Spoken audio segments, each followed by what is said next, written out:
everybody. I am going to do those introductions I had did the other time again. So just quickly, briefly, a few reminders. The session has simultaneous translation, English to French.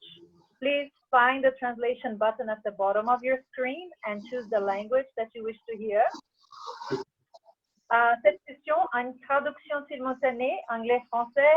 Veuillez trouver le bouton de traduction en bas de votre écran et choisir la langue que vous souhaitez There is a button at the bottom of the screen, and you can select the language of interpretation. Okay, I would like to introduce, welcome everyone, and I'm so happy to have you all here again in our second thematic workshop for 2020. And I would like to also introduce some of our colleagues that are present here. Most of you already know them. So here we have Linda Norris from the Secretariat. Linda is the Director of Global Networks Program, which is the department under which we all work. So Linda's here with us today. We have Camila Yanzaguano, who works with our communications department, and Georgina Capetillo, who works also with Global Networks, and they're both here doing all the background of the infrastructure that we need with us today. So also, before I introduce our topic, I would like to let the attendees know that we anticipate this meeting being no longer than 2.5 hours, and we will have 2 breakaway discussions and also a small Q&A after the first presentation. There will be, with this, after 2 breaks, a final discussion for us to close and move on. Please keep your microphones muted if you're not speaking, and also if you find that your connection is not good enough, turning off the video is always helpful. Okay. So, Camille, can you please move to the next slide? Next one.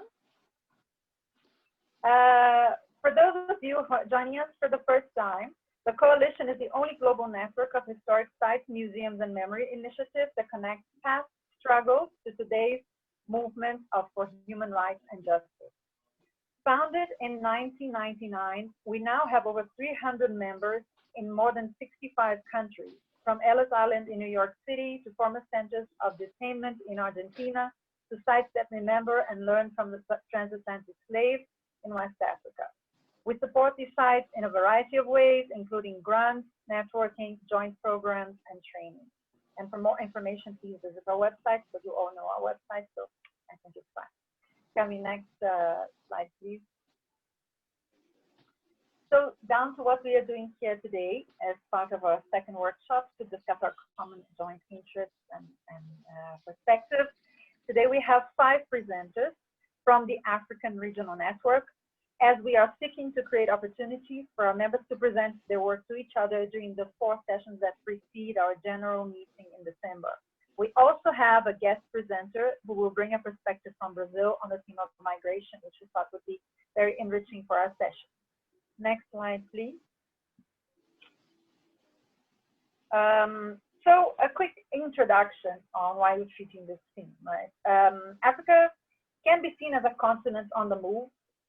These migratory movements happen both to leave Africa and to migrate within Africa.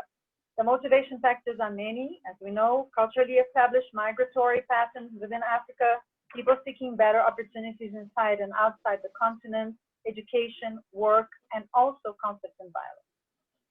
In recent years, irregular migration from Africa to Europe has received extensive attention, and sensationalist media reportage leads to believe millions of Africans are believed to be wanting to cross to Europe at the first opportunity.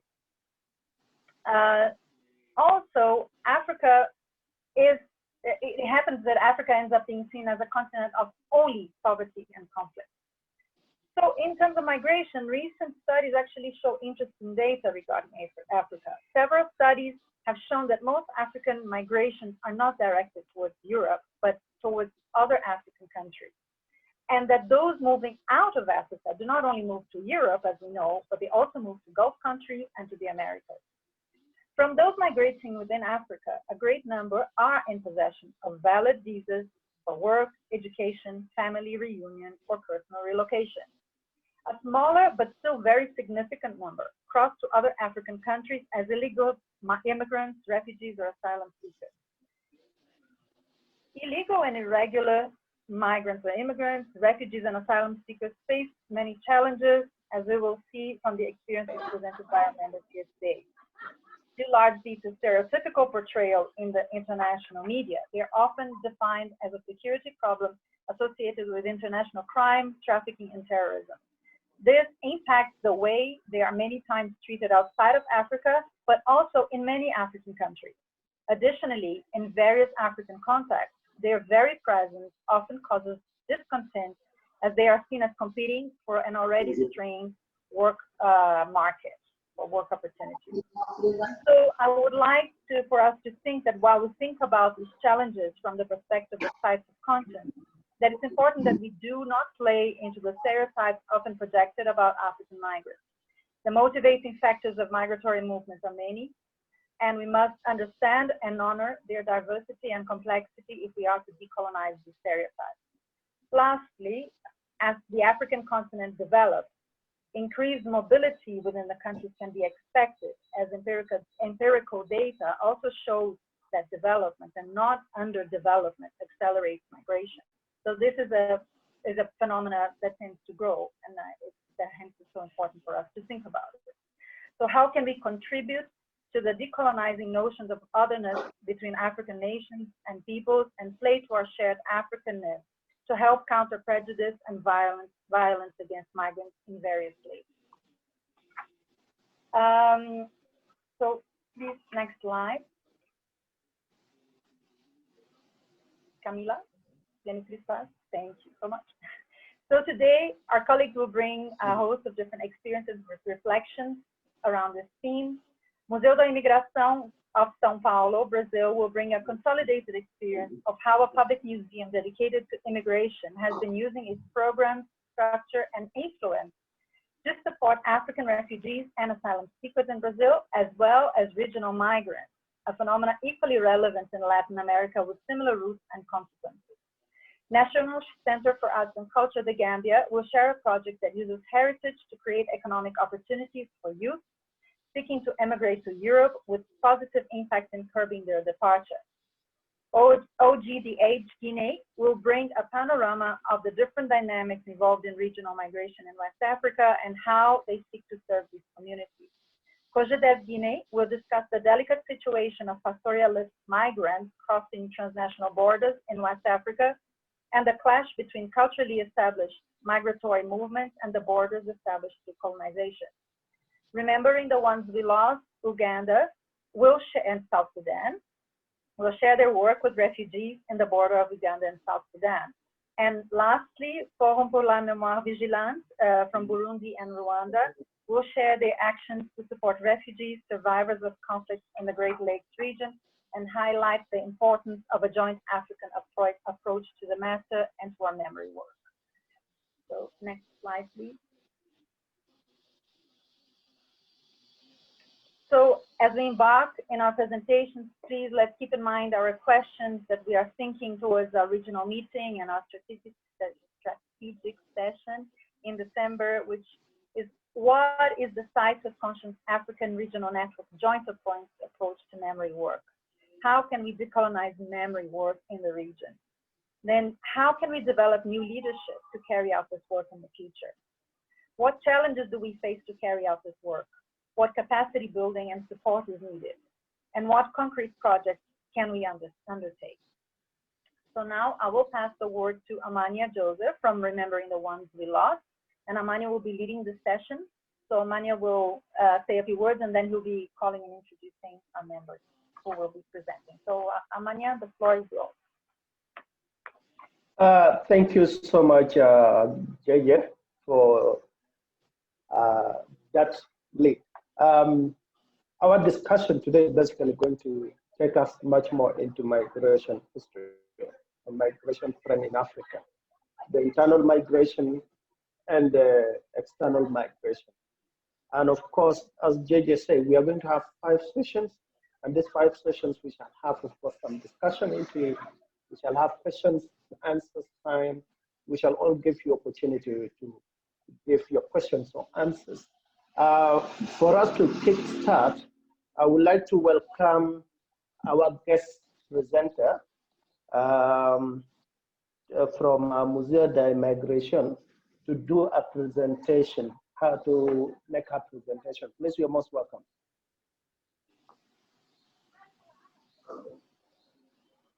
So, thank you so much, Julia, for this invitation. Thank you, all the members.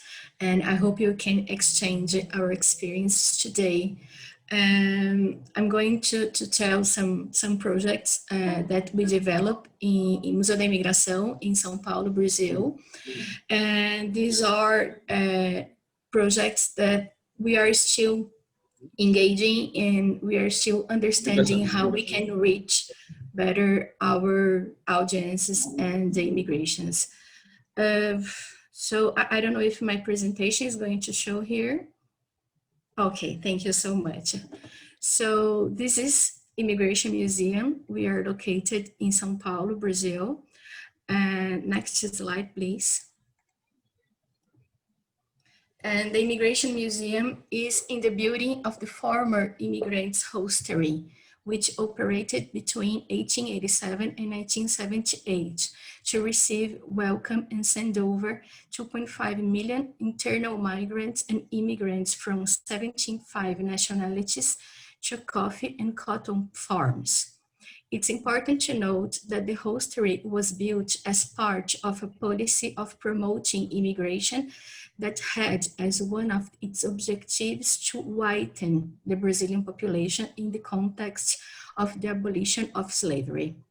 Thus, if it is an emblematic space of the importance of immigration for the formation of Brazil, it should also be a space for reflection on the absence of policies for native populations and former slaves, and how these dynamics still directly impact, even today, non-white immigrants in Brazil.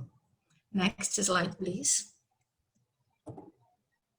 Here you can see the entire building complex of the former hostelry and how it is divided today.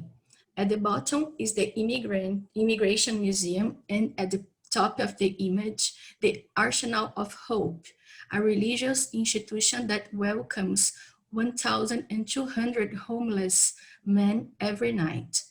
It's important to say that about 20% of them are immigrants or asylum seekers, coming mainly from Africa and Latin America. Next slide, please.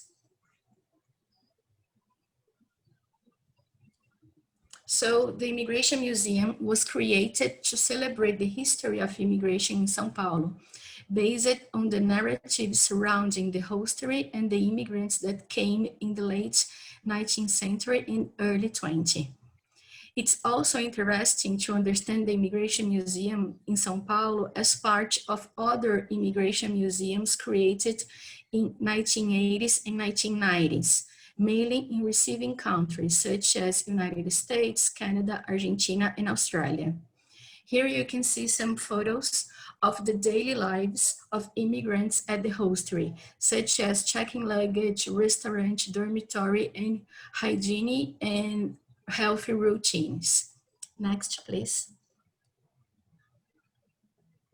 One of the reasons for the creation of Immigration Museum was also the preservation of the administrative documents generated by the hostelry, as the Immigrant Registration Book, which today are recognized by UNESCO in the program Memory of the World. Next, please. Another reason is the celebration of the traditions and intangible heritage of immigrants and descendants. In 2020, this year, we celebrate 25 years of the Immigrant Festival, which brings together more than 80 communities of 50 nationalities that share their dances, food, and other artistic manifestations with our audience. Next. By working on these memories of historical migrations, the Immigration Museum can be considered a reference in Brazil. However, migrations have been changing a lot, mainly in the relation to the profile of these immigrants, and that is why we felt the need to expand our mission and the scope of our projects in order to bring the contemporary as an object of interest. As you can see from this research, in Brazil, there is a great lack of knowledge about migrations, since people believe that 30% of the population is a migrant, when only 0.4% of them are. This can be explained by our migratory history, by the massive presence of the topic in the press, and by the political use of migration made mainly by right-wing governments, just like ours today. This lack of knowledge, it's worth reinforcing, directly impacts the lives of people who migrate, who end up suffering xenophobia, racism, and the lack of public policies in the areas such as education, health, and housing. Next, please. These data are from the federal policy, which is responsible for processing immigrants in Brazil. In 2019, there were 1.5 million registered immigrants, but we know that this number is much higher if we consider the undocumented ones.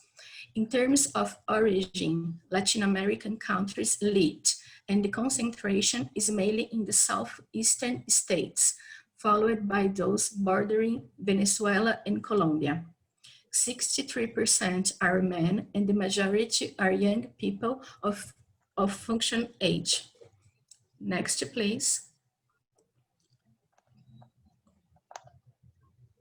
Regarding the refugee, the data show a different reality. Venezuela leads the number of asylum applications, and in the last few months accounted for 88% of concessions. If we consider the number of the past 2 decades, most refugees in Brazil are from Syria, followed by Congo, Colombia, Palestine, Pakistan, and Mali. 72% are men and only 28% are women. So these data are important to us when we develop our projects and when we establish our partnerships. So next, please.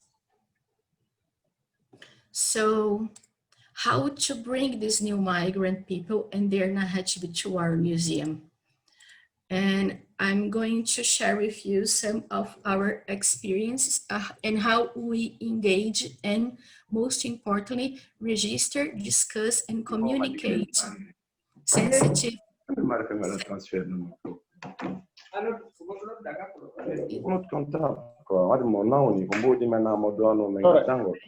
Please, can you please mute? Turn your thing off. Hello, please, can you mute? Thank you. Mute your microphone. So I'm going to share with you some of our experiences in how we engage and, most importantly, how we register, discuss, and communicate sensitive but fundamental issues for improving the lives of immigrants and refugees in Brazil. Next, please. This was our first project, and it was carried out in partnership with Arsenal of Hope, which, as I mentioned, welcomes many immigrants and asylum seekers. Arsenal promotes a Portuguese course, and the teachers used to work on many of its contents in the museum, using the exhibitions and collections as a resource. Our educational and research teams then saw the possibility of recording the students' experiences and their life stories, but also to co-create an exhibition that aimed to update one of our historical documents on display, the calling letters. The students had access to some letters and that had been sent by other immigrants decades ago, and tried to do the same, writing their impressions about Brazil and their dreams for the future. Next.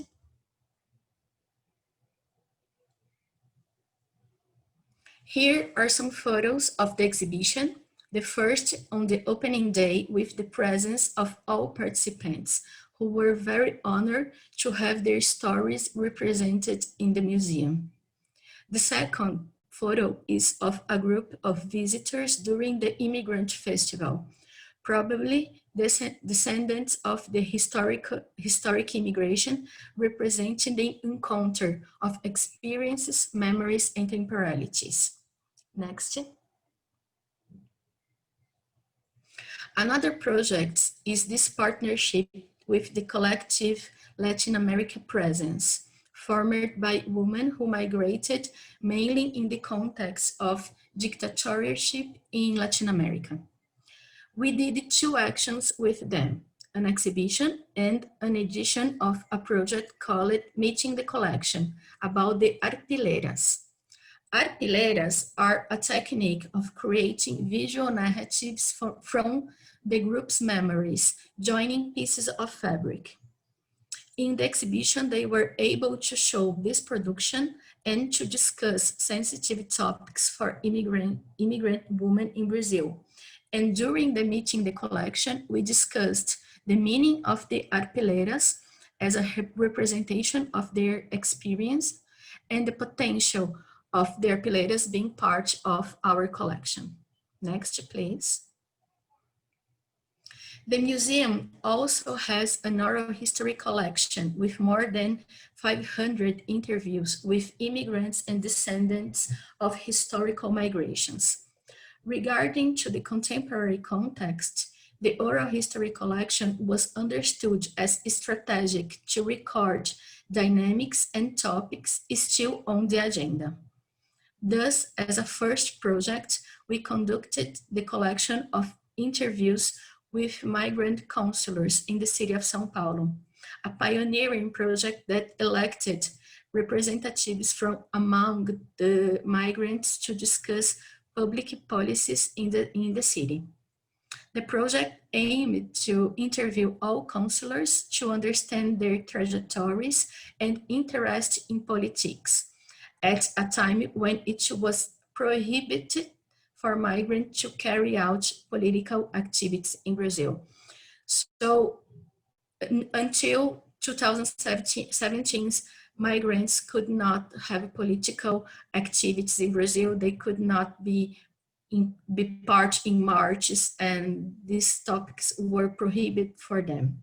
Next, please. Another oral history project was with women of different origins and conditions to record and discuss the particularities of migratory experience from a female perspective, raising issues such as work, motherhood, and misogyny. Next, please. Next, thank you. The museum also opened its doors for women's groups formed by migrants to organize themselves for marches.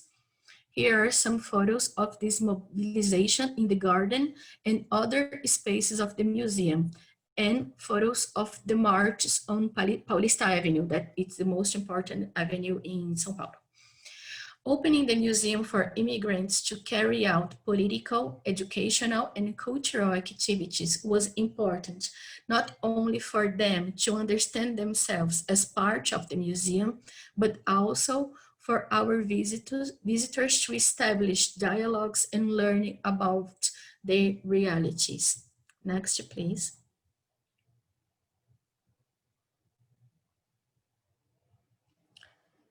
So because of these oral history projects and our proximity to collectives and migrant agendas, we created the exhibition Migrant Rights, No One Less. This exhibition was a decisive moment for the museum, which publicly positioned itself in favor of the idea that migration is a human right and the need to change immigration legislation in Brazil, but also for migrants who recognized the museum as an ally and a safe space. So this exhibition was very important because we reached lots of press and media and in São Paulo, people knew that legislation for immigration was very old, and they engaged in the fight for a new legislation. So next, please. So here are some images of the posters we created for the exhibition, which were distributed to the public. And to our delight, it was appropriated by migrant collectives during their marches for a new legislation in Brazil. Next, please. So the new legislation was done in 2017. This exhibition was in 2016. Here are some images of, this is another project in partnership with the Migration Observatory, a research organization linked to the University of Campinas. The observatory had developed a project with the photographer Chico Max, in which he had access to a clandestine sewing workspace and could photograph the women who worked there, all immigrants from Bolivia in precarious conditions. The exhibition came to the Museum of Immigration, and at the opening, we held a seminar on work and migration with academics and representatives of the state. It's important to say that this exhibition was held during the discussion on a new labor law in Brazil, who could directly impact the lives of immigrants. Next. Next, please.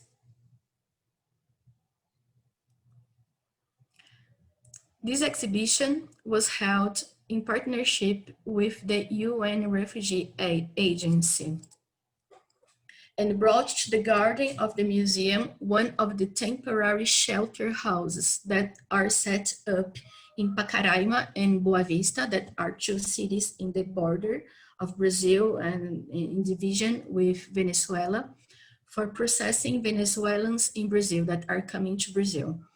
The public was invited to enter this shelter house and learn about stories lived by people in a situation of refugee in Brazil. And they were welcomed by a Venezuelan educator that we hired, who had had the experience of living in one of these temporary shelter houses. So we also made connections with the history of the hostery, discussing the importance of having political policies for welcome immigrants in Brazil. Next, please. This project aimed to discuss with migrant women what would be the most urgent public policies to be implemented in São Paulo, focusing on social assistance and health. Through meetings at the shelter house that they are living there and at the museum, women were able to share their experiences and understand themselves as individuals with rights in Brazil. This discussion, it's important to say, took place within a process of building public policies in São Paulo, and the museum was understood as a space for dialogue and trust. Another key point was that the museum offered support to women with children, providing caregiving and storytelling activities while the mothers were participating in the activities. So here I'd like to ask attention for the need to understand the needs of the immigrants when we are trying to engage them for the activities. Next, please. In order to establish dialogues and raise the issue of rights and respect for migrants against xenophobia or racism, the museum developed an educational resource called Abiala, which is the name that original people call it, what we now understand by America. The purpose of this material was to present scenes of discrimination and abuse of power by authorities and to discuss limits on the possibility of and the possibility of facing these situations.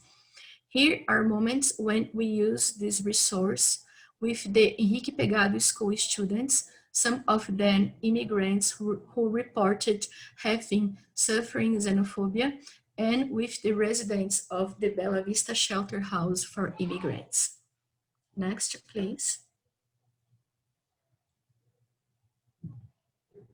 During the pandemic, we adapted these educational resources so that the social workers in the shelter houses could work with the residents, all of them in quarantine. This action was requested by the shelter house to improve the time they were in quarantine and to empower immigrants for the reopening. Due to the wide representativeness of the origins of these immigrants, we translated the material into English, Spanish, French, and Arabic. Next, please. And finally, during the pandemic, museum also helped partner organizations to collect clothes and money, to collect food, clothes and money, and opened its doors so that these organizations could store and distribute these donations to migration, to immigrants. Next, please.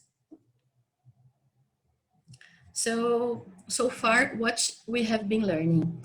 The first thing is that the Immigration Museum is one in a network of institutions dedicated to migrant people, whose greatest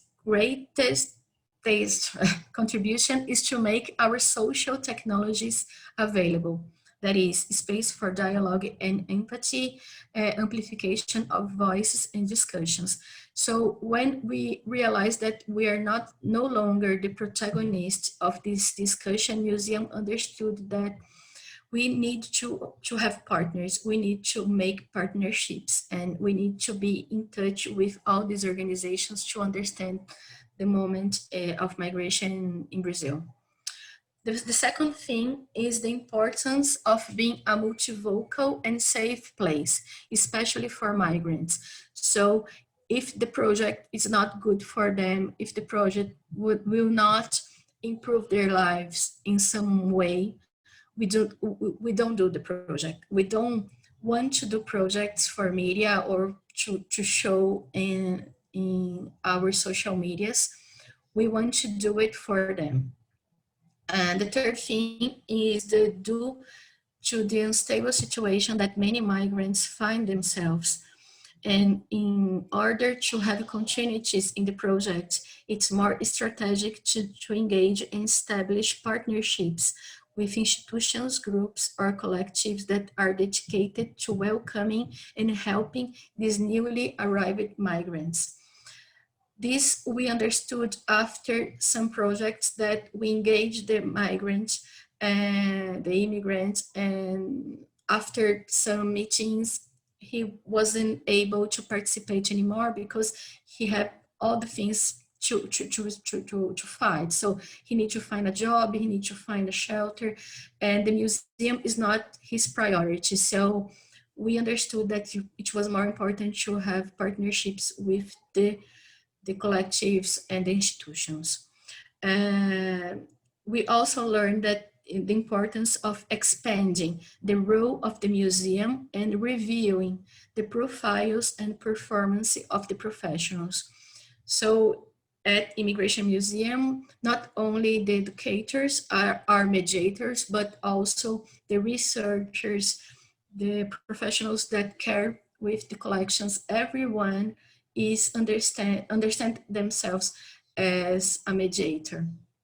And also we have like moments in their routines to engage, to be outside of the museum, even though we are like a public museum with lots of rules, lots of commitments, but we need to have this space for these different activities. And to finish, the importance of using traditional museum projects, collection, research, exhibition to communicate and discuss these new contexts without creating different strategies for different contexts. So it's very important to them. It's important to them be in our exhibitions, to be in our long-term exhibition that they aren't already there, but in our collections, we cannot create like different projects to this new reality. So that's it. The next slide, please. Thank you very much. And here my email address. Thank you so much, Mariana. It was so touching listening to you and that advocacy you people are using in Brazil to make sure that the migrants feel at home. It is really blessing having you in the forum and educating us, informing us about the migration and the migrant policy in Brazil. Learning from that, I think members, as you have heard, I believe this will also inform our strategy in case we want to do something in relation to migration, more especially migration within Africa to Africa countries. So with that, I will give opportunity to all of you. If anybody has questions to give, please, this is the time. We can give you that opportunity to.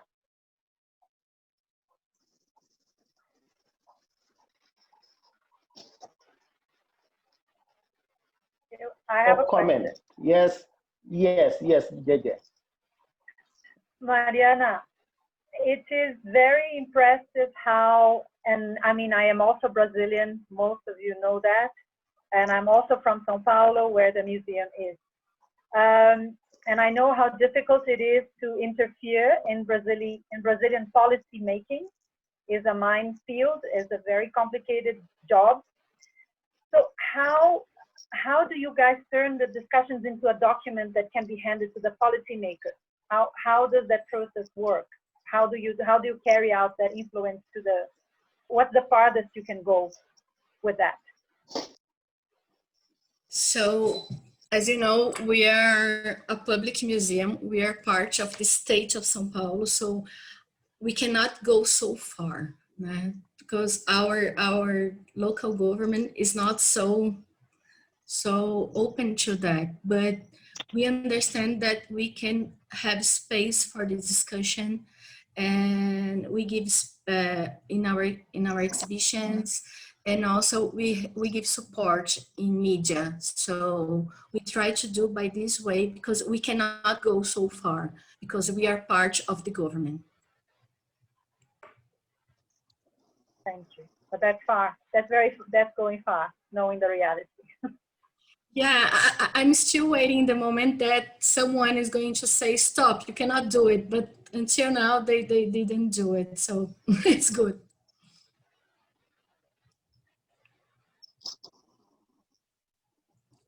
Thank you. Somebody wants to speak in French, a translator can make that possible?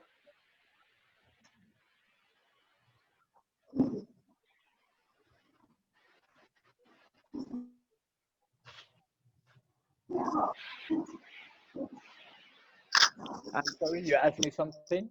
I'm the interpreter. I didn't hear.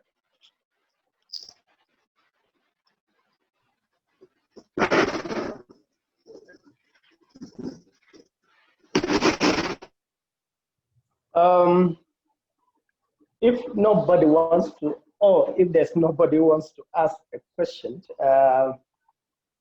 I think we are good to go to our next presentation.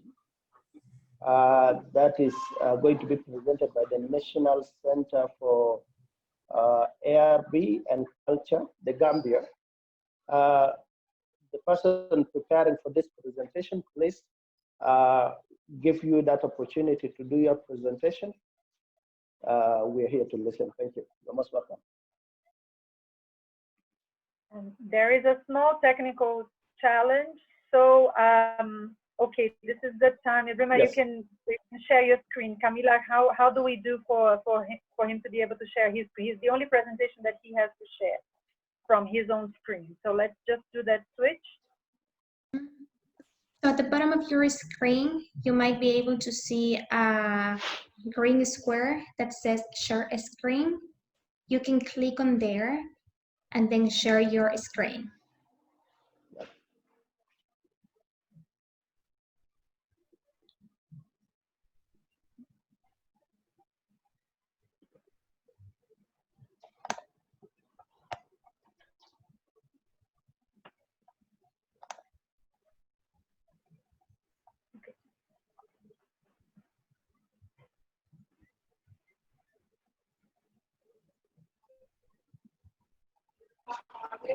Hello? Are you winning? Are you seeing the screen? Okay, I think it's coming. Are you seeing the screen? I am seeing you on the screen, so I am not seeing your shared screen.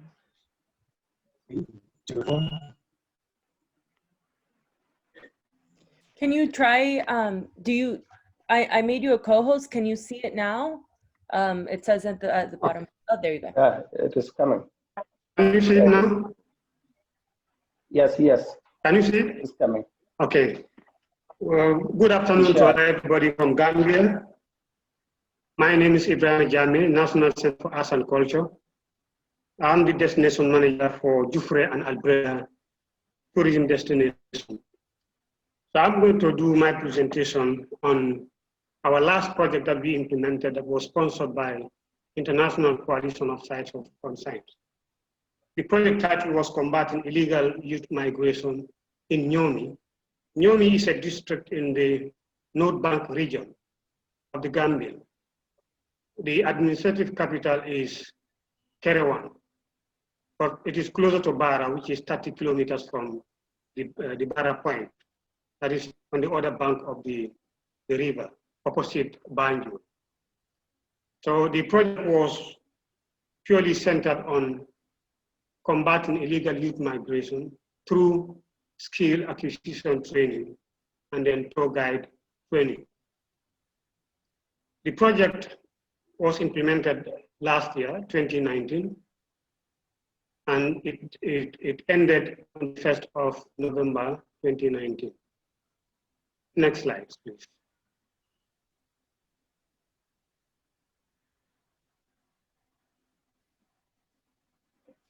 Ibrahima, you can move your slide. Are you seeing the slide? Yeah, well, you just have to move to the next slide from your side. Okay, thank you. So the main problem to justify the implementation of the project is that youth have no hope and emigrate through unsafe journeys. That is the people of Nyony, that is the youth from Nyony, that is particularly Jufre and Albreda. Jufre, which we all know, is the home of Kunta Kinte, the famous slave who was taken from Albreda or from Jufre to the United States of America. He is from Jufre. So the youth in those two communities used to suffer a lot. Despite all the tourism facilities that we have in Jufre and Albreda, yet still the youth are undertaking these perilous journeys to go to the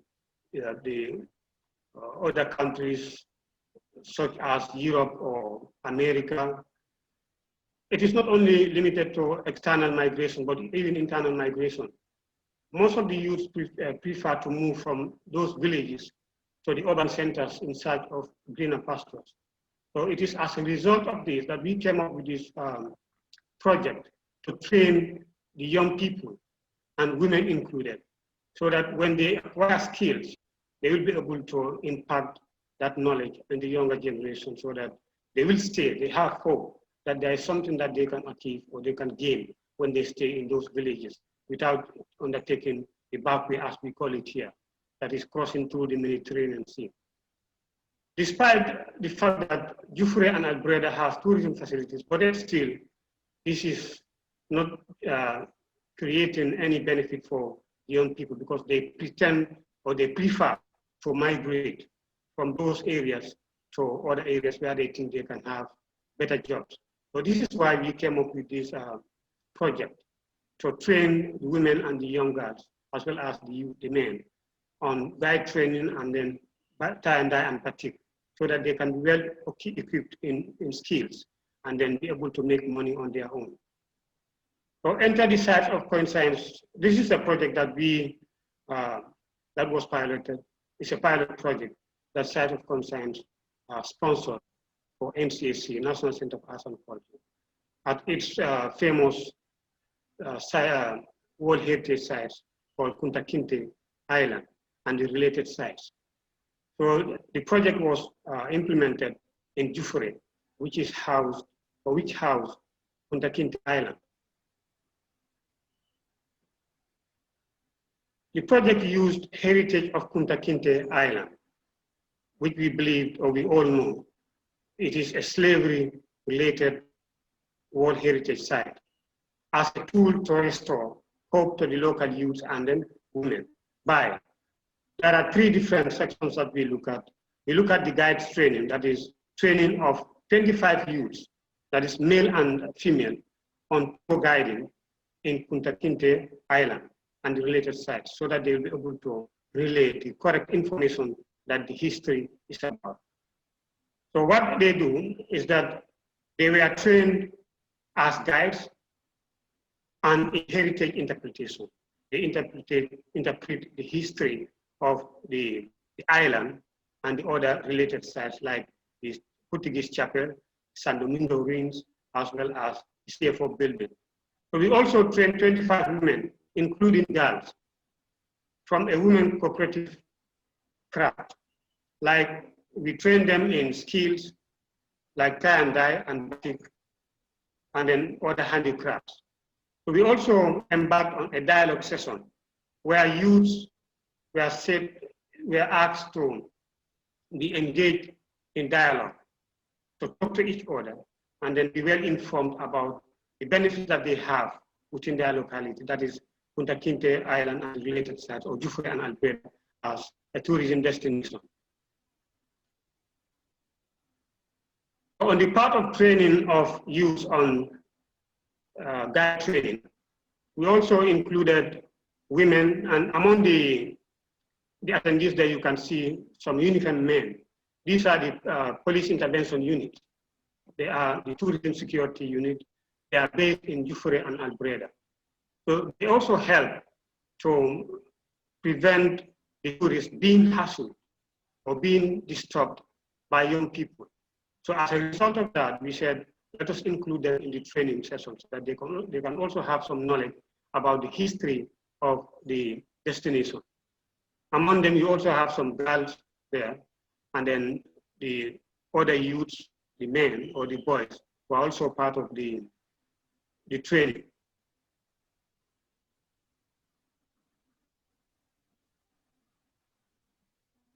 Okay, so that is the ongoing training.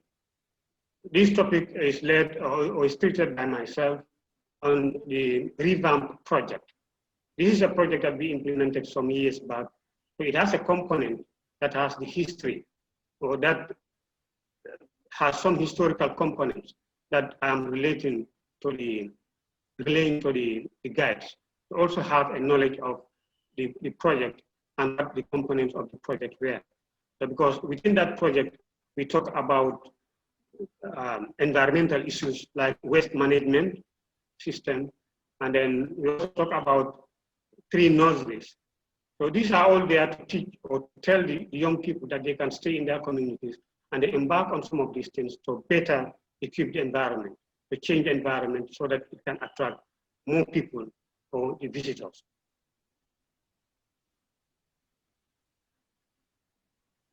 So we have Siaka, who is one of the staff of the institution, who is now talking to the guides on customer care.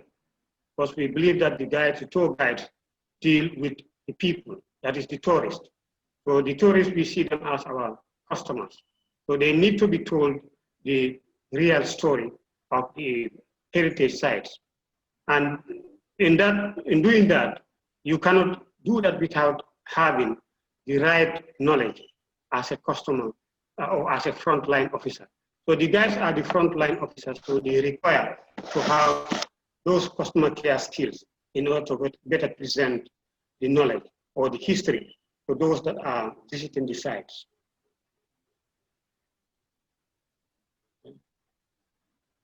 So the training is still going on because inside is dark, so we prefer to come outside, just near the sea. So the training is ongoing. You can see the youth, and then that is our Director General, Hassan Sise. He is the one leading this lecture session on the history of Kunta Kinte Island and related sites. So the other component of the training is training on tie and dye and batik. So here we have a group of women and then girls who were also trained on tie and dye and batik. So here we have the trainer, who is Adama. She can be seen in the next slide. She is now trying to distribute the fabric among the trainees as to how they can cut the different dimensions that they need and then other issues. Adama is the one in that multiple dressing with black scarf on the head, just near a pillar there. So Adama is the one who is training these women on tie and dye and batik. Here you can see them. She is now trying to cut the fabric into 2.5 meter sizes and then distribute it among the trainees. You can see this another portion of the training. Here she asked the trainees to immerse the fabric into water. This is to prevent or to reduce the starch content of the fabric, which will enable the fabric to absorb the colors, the different type of colors that they are going to immerse the fabric into.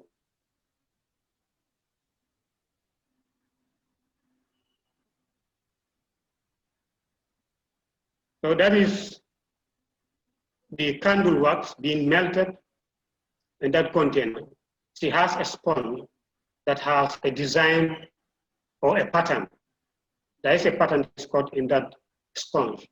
And this is what she is going to stamp on the fabric to transfer the image from the sponge and then onto the fabric. So you can see her holding the hand of one of the trainees, a girl, as to how she can transfer the pattern from the sponge onto the fabric. So they are doing the stamping now.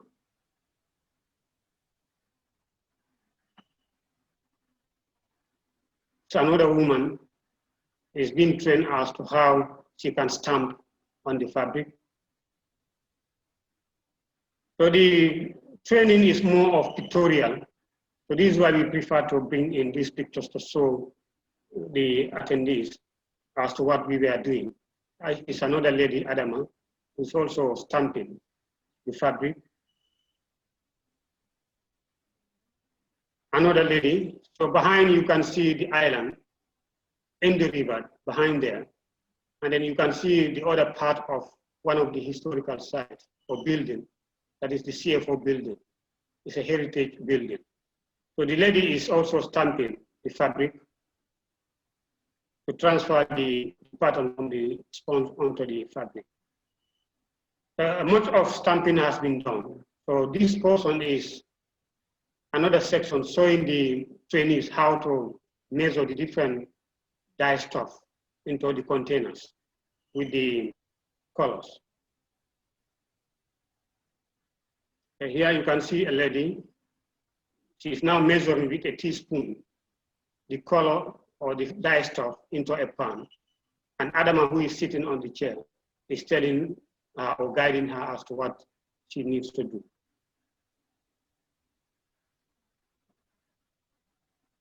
So the mixture has been done.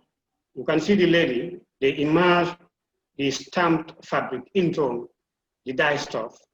And then she is pulling it while the other girl is unfolding the fabric for her, then putting it into another container, which has another mixture of colors. Okay. They are now pulling it out, pulling the fabric out of the the mixture or the mixed dye stuff. Then you can see the product there. This is a tie and dye, or the batik product. This is the batik product. This is another one, another batik product with a design that simulates cowrie cells. This is another batik product with the use of brushes.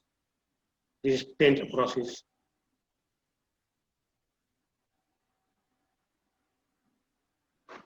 So this other session is about purely on the tie and dye.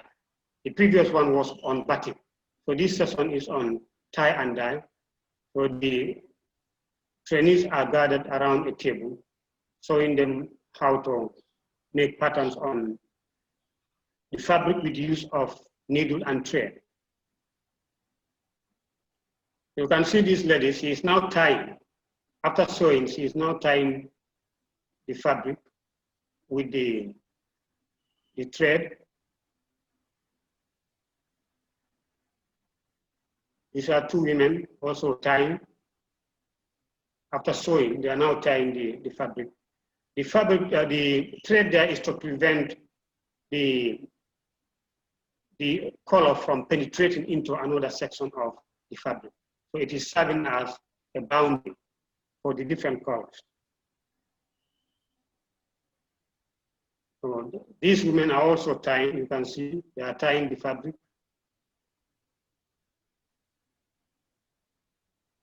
The fabric has been immersed into the mixture of dye stuff, and then they are now spreading it to make it dry.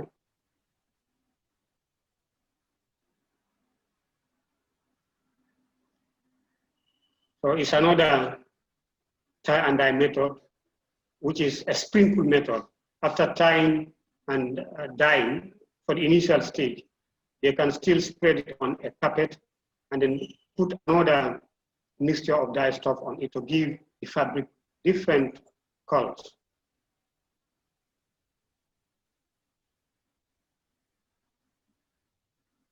Okay, the initial step is over. They are now tying it again and then immerse it into dye stuff, a mixture of colors, to give it different patterns and different colors. This is one of them. You can see the cloth has different colors and different patterns.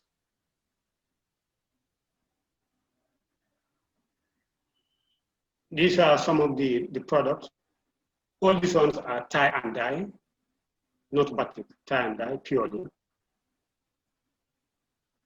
The place used to be a very busy center. As you can see behind, you can see the tourists and then some other visitors at the information center at the seafront. That is an information or a dialogue session where I am giving some information or sharing some information with the Director General and then the tour guides there. On the table, you can see some of the products that were done. These are uniforms to be given to the guides where they can use it during their tours. It's another dialogue session addressing the women, talking to the women on the dangers of the migration, especially to the outside world through the Mediterranean Sea. You can see some young girls among them as well.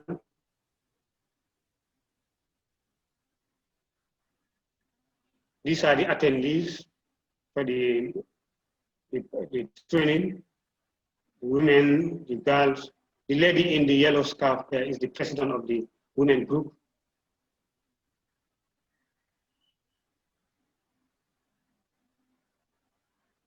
Yes, this is the group of women and girls who took part in the tie and dye and batik training.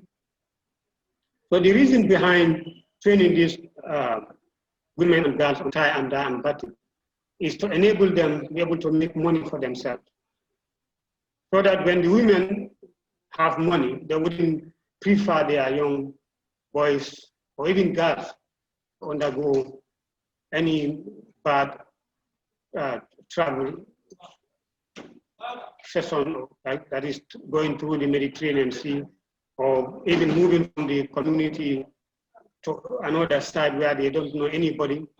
So this will help them to earn money for themselves and help to better the living condition of the family.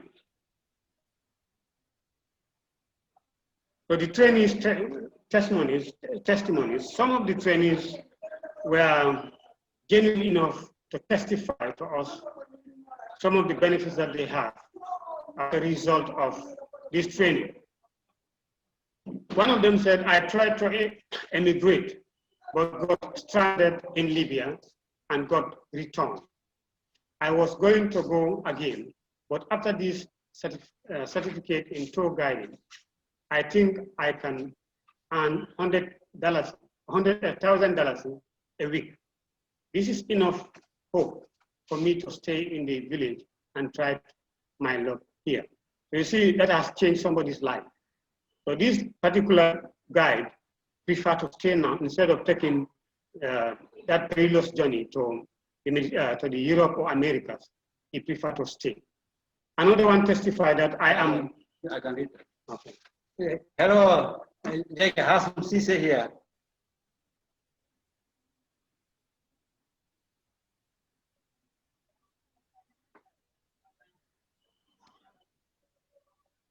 Ibrahim, are you there? Go ahead. Yes, Hassan wanted to say something. Hassan is around. Okay, if you are not seeing, let me continue.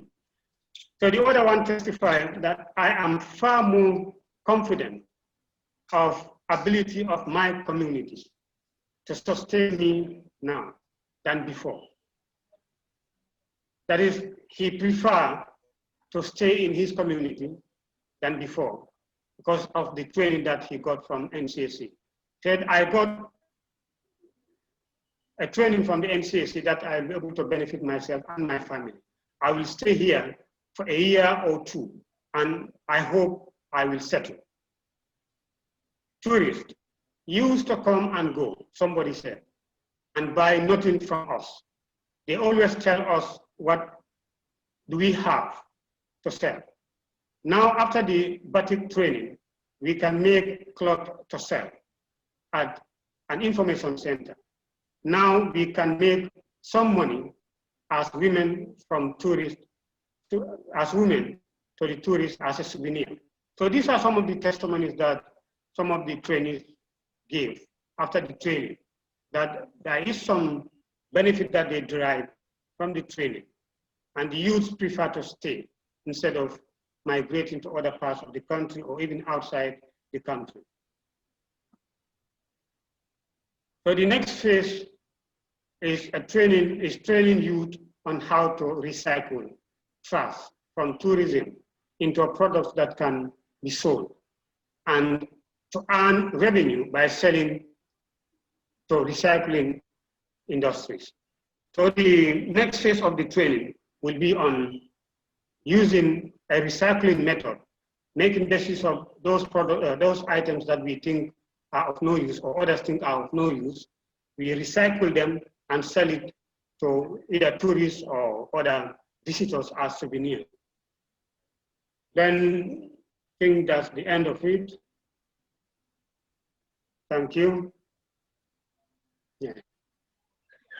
Oh, thank you so much. That name again, you wrote your name as representative of National Center for Art and Culture. But thank you so much. It was well informing. Concerning the fact that migration trend in Africa has affected the outlook of Africa itself. We have seen people taking risks going to Mediterranean Sea just because of unemployment issues. And now you have turned the site of conscience, which is the island of Conta Kinte, and to the people. I think that is what we should be doing as people or people working on side of conscience. Side of conscience shouldn't just be for learning, shouldn't be just like for academic research purposes, but it should be for transformative purposes. It should change us as human beings. It should make us become creative and innovative. And thank you so much for that. You're welcome. To leave it there, I will call on JJ to take us into the group session. JJ. Yeah. Thank you, Ibrahim. Thank you so much Hello, for the JJ. Presentation. I'm here. Can you hear me? I think JJ, are you around? Yes. I am. Can you hear me? Take us on to the group. Can you hear me? Yes, I can hear you. That's okay. Go ahead. Okay. So we are going to automatically break into a quick discussion. JJ, we can hear you. So I'll see you all very shortly. You will be automatically taken to a room. Okay, I'm opening the breakout rooms right now. Okay.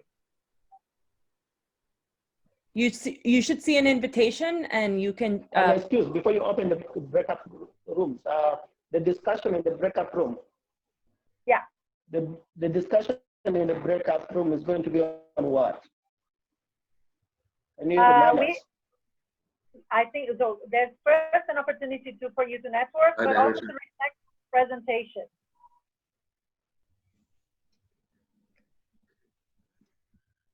Are we all back? I'm just checking, Amanya. I think there's still, Georgina, what can you see from there? We're all back? Yes, everyone is back. Okay. Amanya, sorry, just before I pass the word to you again, just going to ask our next speakers that we keep to time. We're running slightly late, so we don't finish so late with everybody being exhausted. That's why we cut this break a little bit shorter. The next one will be a little bit longer. But then I'll pass the word to Amanya, who will carry on with our session.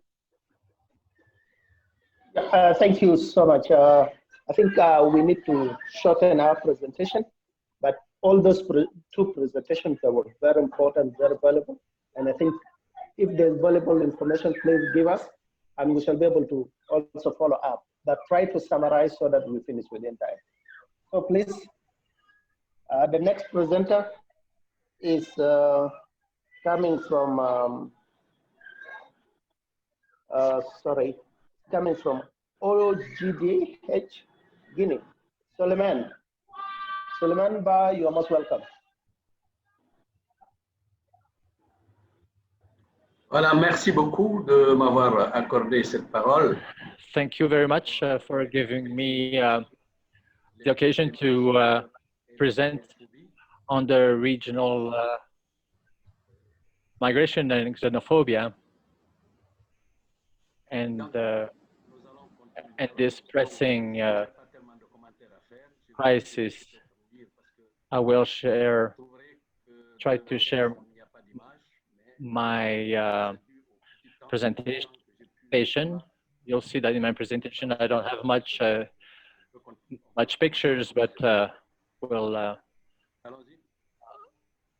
we can start. Next slide, please. I can begin. So the situation of regional migration in West Africa and Maghreb.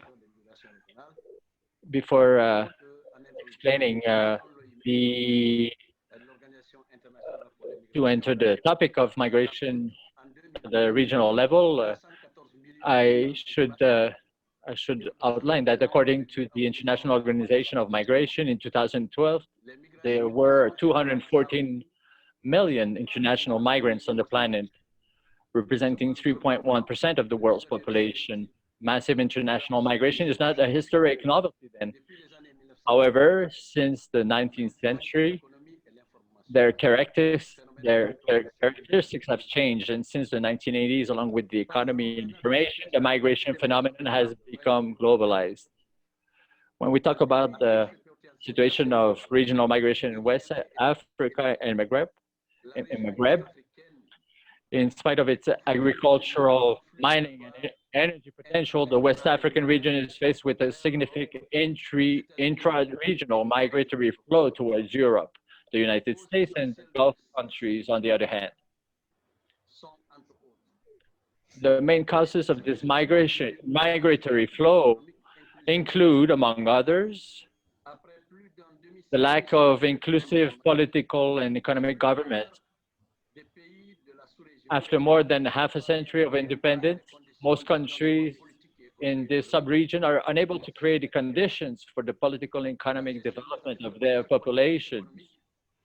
The management of political and economic affairs is essentially based on the exclusion and poor distribution of wealth generated by soil and subsoil resources. However, all states in the sub-region are parties to regional and international legal texts advocating the right of every individual to take part in the management of public affairs and the enjoyment of national wealth.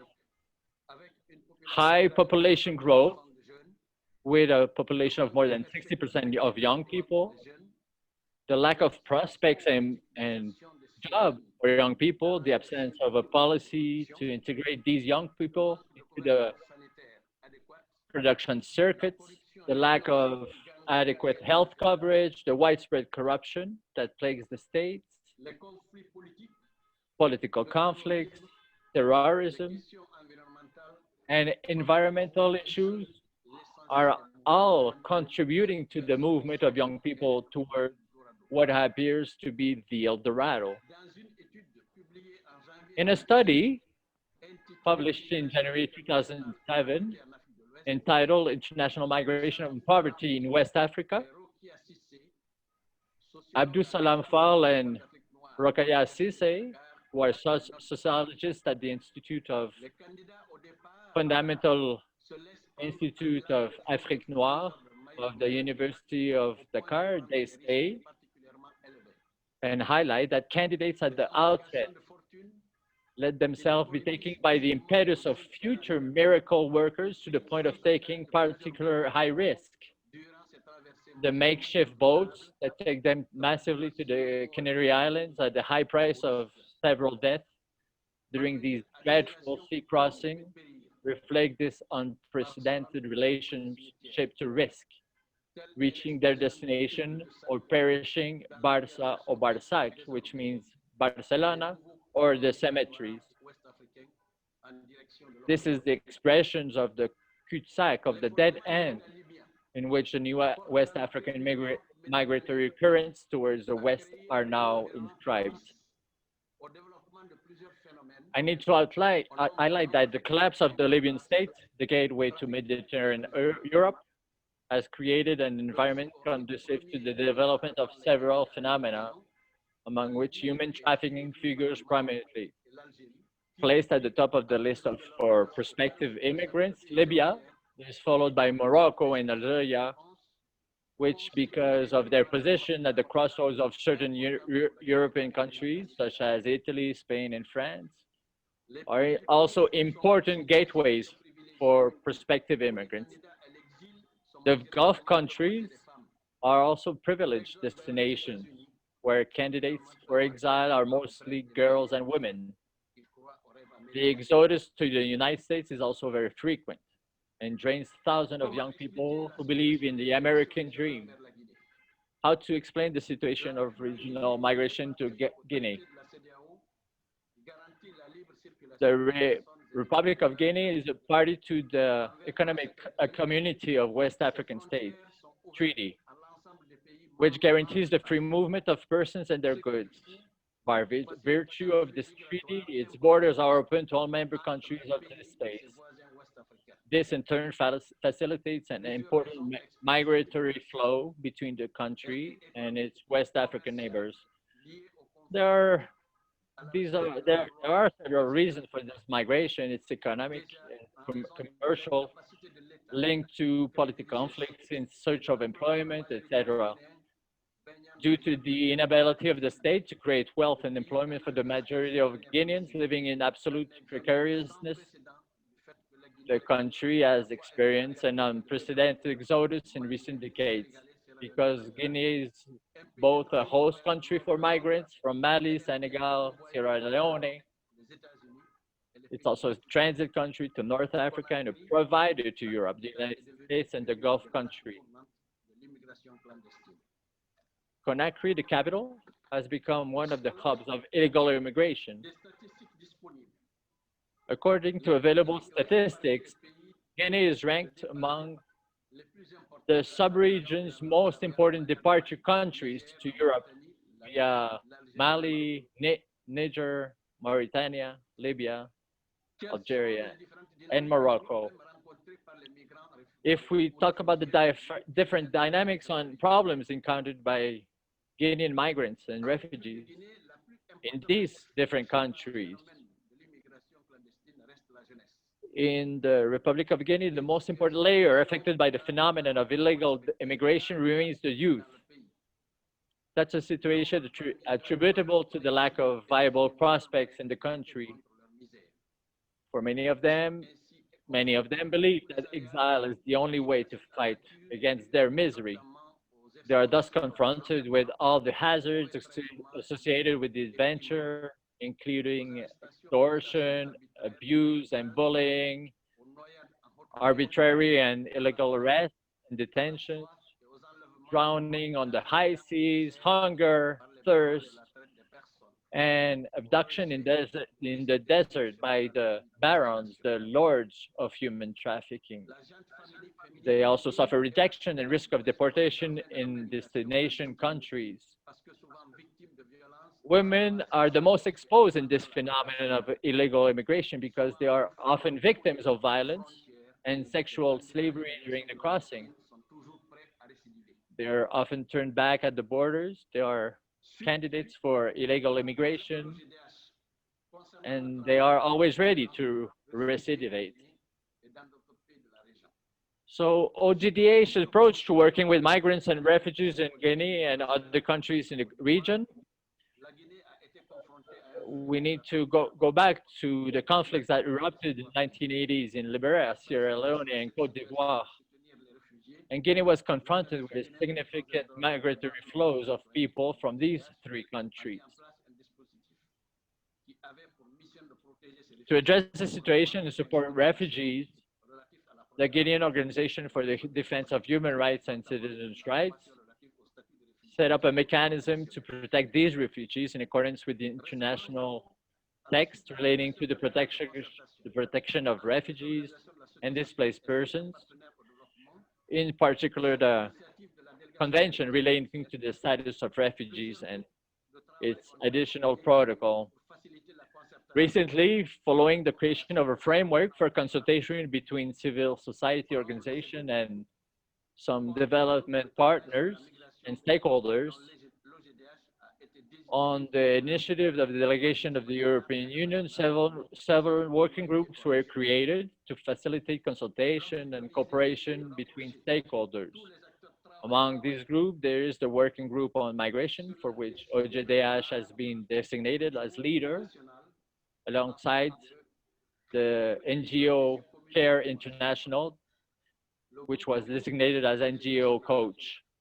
The objective is to bring together all the actors working on the migration issue at the national level in order to create a common intervention strategy. The group is composed of national and international NGOs, academics, technical and financial partners. After its establishment, the group was developed the terms of reference and an action plan, which it has not yet been able to be implemented due to the COVID-19 pandemic. In addition, the OGDH is regularly solicited by the immigration services of several Western countries, including France, Belgium, Germany, to provide testimonials in favor of several immigrants seeking asylum in these countries. If we focus on the role of memory work as a site of consciousness and conscience to support this work, Well, this is an aspect of migration that we have not explored yet at OGDH. However, we believe that it is essential to remember this phenomenon, which has become a real social problem in the world in general, in Africa in particular. We can, for example, propose to write the history of migration in Africa, to erect monuments and or headstones in the deserts along the Mediterranean coast, to paint boats that serve as means of transport for migrants. But to these actions, it is necessary to remain the host countries, which are rich, to invest in the countries of departure in order to stabilize young people, to ensure that the governments of the countries of departure manage and distribute the wealth of their respective countries equitably. That's it for my presentation. Thank you for your attention. Thank you so much, Solomon. I think we don't have time to waste. We would like to call upon Mamdou Diallo. Please, if you can make your presentation within the shortest period of time, you're most welcome. Ok, bonjour tout le monde. Hello, everyone. Thank you very much for this opportunity to exchange and share our experiences. That's a work that we realize in Guinea related to migration and the impact of migration flows on the relationship between communities at the regional level.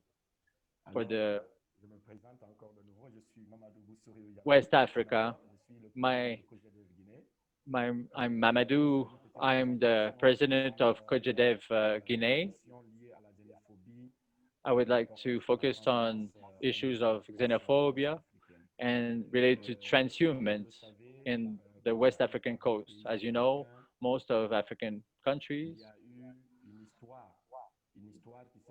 share a history that has been written over time among the people, that has been written over time between cultures a long time before the colonization. There was a culture of migration that is explained through conquests led by Islam, in particular, the West Africa. There is, since 17th and 18th century, many settlements that inhabited the territory, which practice the different professions. On the West African space, there are a lot of pastoralists. They are very numerous. They're in all across 15 countries on the space of West Africa. There is a tradition of migration, international and regional, that were harmonized, and there were policies focused on migrants that move with their livestock,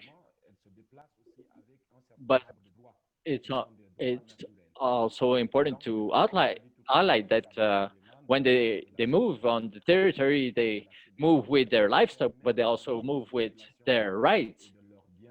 So it's important to have policies that cover all those rights from countries to countries, and they can be allowed to exercise a practice legally.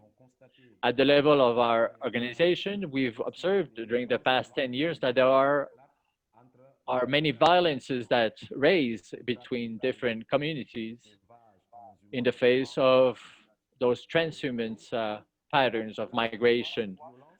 This leads to violence between communities that have impact to other countries, because you have a population that lives in a country, in a specific country, that eventually moves to another country and really raises a feeling of discontent and frustration and depression, and that's an issue that we've always tried to focus and better understand. Another issue is corruption.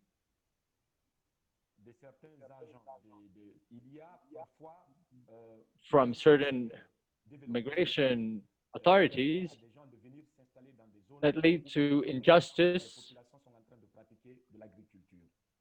allowing, for example, that part of the migrants establish, for example, in Lola, which is a very far away region at the border, and they allow them to establish in a location where there's already livestock activities. So in Lola,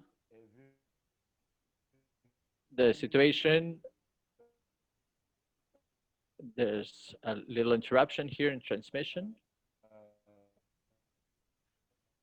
So there was a conflict between the livestock, creating conflicts, tensions, and violent actions in between communities. So we were called upon to help support to face the situation, and we try to support the indigenous communities that were chased and violently displaced. We offered them lawyers, attorneys, so they could face the situation and defend their rights.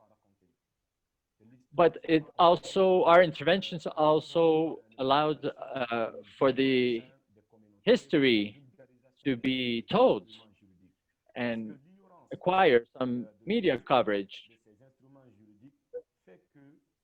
The ignorance about legal tools lead to actions, violent actions that are sparked with no real motivations and justification.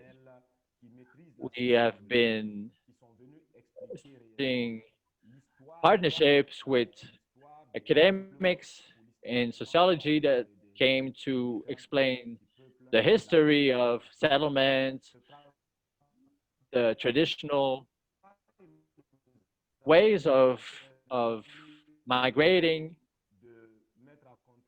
and that allowed for the target public to understand the situation, and also the local communities hosted them and developed some tools to confront tendencies of racism and xenophobia. In another region who's known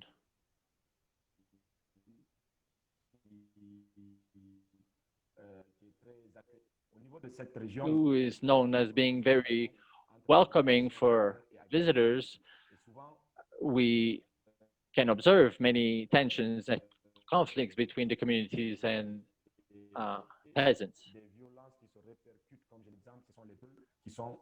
Those violences do impact on their economic activities. This link also with new realities linked to the climate change that bring them to move even further from territory to territory to face the impacts of climate change. In the process, what we produce is a certificate of transhumance. That's a strategy that we opted for, to give them a paper to confront different issues they're facing while displacing and moving on the territory, to confront issues of corruption. And when it allows them to share the document to communities that sometimes and often don't understand well why they're coming in their territory and establish for their livestock activities.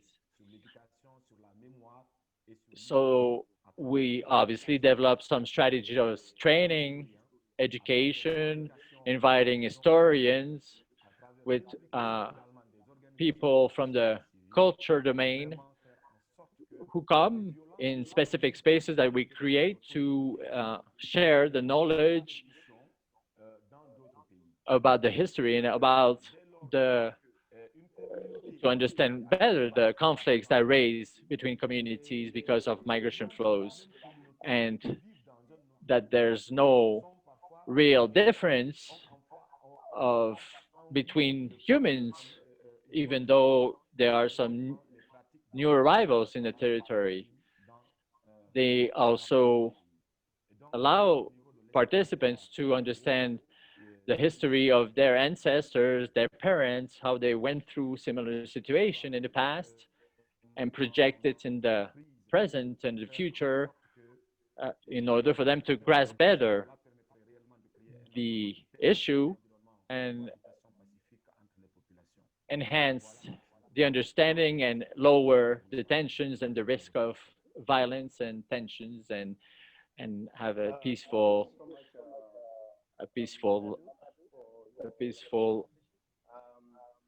ambiance, atmosphere between different peoples. Thank you very much.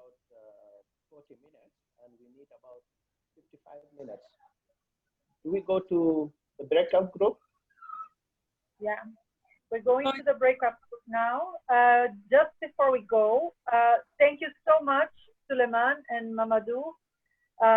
Senator, thank you so much. These presentations were so informative and really throw a light on the situation in West Africa. Fascinating. Thank you so much. As we go to our break, I would like to pose a question for you. So we're going to have 10 minutes now. And can you discuss in your group how, in your practice as sites of conscience, how have you supported migrants, refugees, and asylum seekers in your context and in your organizations? Like, how can you, do you have shared experiences? And also, what kind of difficulties do you face, and what kind of capacity building and training could be helping your work? So as we go, then we can talk a little bit more about that in the closing dialogue time, okay? So shall we go, and I will break up and see you back in 10 minutes. Okay, I'm opening the breakout rooms now. Thank you, and thank you for the group breakout. I think it was very fruitful and positive. Now the next presentation is going to be for me, and I'm going to shorten it so that we don't take much time. The presentation is purely on what we do with, especially the refugees and the victims of sexual violence, refugees' children in the camps.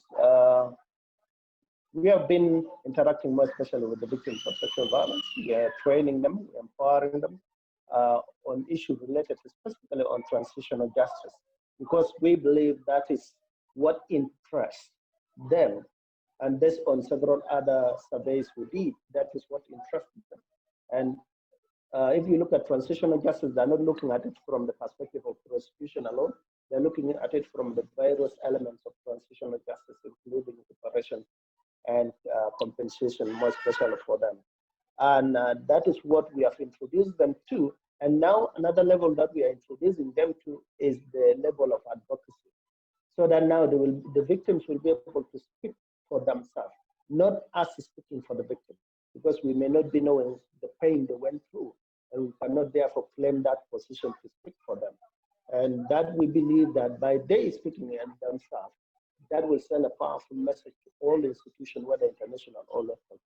And third is that we are trying to integrate them into the community so that issues of stigma are eliminated, because many of them tend to hide away. They don't want to show out that they are victims of sexual violence. And many of them also got divorced by their husbands because of the status that they were raped, and take into consideration the cultural aspect that every time you will be stigmatized as a man that, oh, you see your wife has been raped or your wife has produced with a rapist. So something of that is what actually affects these ladies so much. And there are also some men, by the way, who went through sexual violations and they're staying in the camps. So these men, they're extremely shy. They don't want to come out. They don't want to show themselves. But we got intermediary to talk to them so that they come out, and we try to sensitize them, educate them, expose them also to some medical service, because some of them are having issues with their stomach, like their stomach pain at the time, and these are some of the things that we say, if you stay outside there and you don't come out, definitely you're going to suffer the pain. But if you come out, we shall try to look left and right for medical assistance for you. And the other thing that we have picked interest in is the issue of oral, memory dialogue and oral documentation of the stories of children who have come through the violence experiences in South Sudan and they're now in school here. We tend to tell them to document this in forms of essays and in forms of audios. And this is for the purpose of us tomorrow using it as information for the shared side of conscience, so that these young people, their information will be able to educate the other young people coming up, so that they take none part of violence, but rather take the peaceful part of violence. So that is what currently we are trying to do with the refugees. And there are a lot of other projects that are coming up, only that issues of funding is what is challenging us. But every time we are putting our mind to challenge, to think, what do we do best for them? How do we integrate their information into side of conscious information?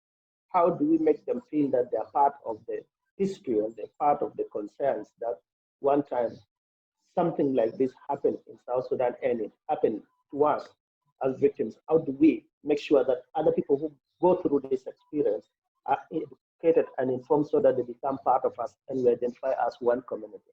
So that is what currently we are trying to do in the refugees. Thank you so much. We are going to the next presenter. That is from the forum for La Mémoire Vigilante, Rwanda and Burundi. Please, if that presenter is around, you're most welcome. You can do your presentation now. Thank you so much, Amanya, for this opportunity. Je suis Godefroy Sindaigaya. Je représente. I am Godefroy Sindaigaya. I represent the Forum for Vigilant Memory, an organization that is active in the region of the Great Lakes. We're based in Rwanda, but we also have actions in Burundi. So for time restrictions, I'll jump in my presentation. The region of the Great Lakes were in the history subject to many violences related to migration. They were victim of the war, a war that still is present in the region of the Great Lakes and has impacted the territory and the region.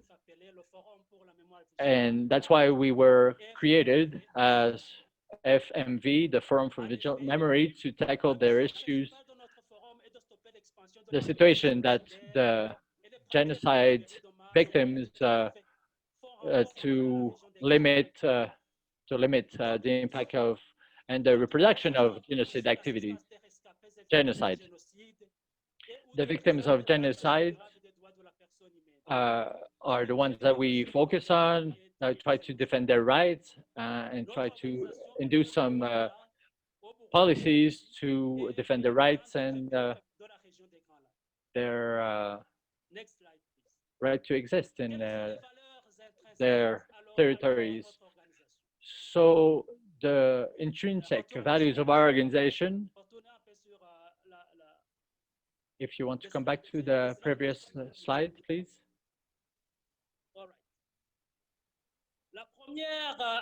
The first value is memory. At the level of our organization, we collect testimonies of genocide victims and on their rights. We also focus the conservation of archives and monuments on the genocide, so to stop the reproduction of such violences. At the level of education, we're developing also training sessions, building, and we're trying to induce greater awareness among the population in the region of the Great Lakes on immigration, in order that we never see again genocide realities, in order to build a better future, but also never forgetting the past that to confront.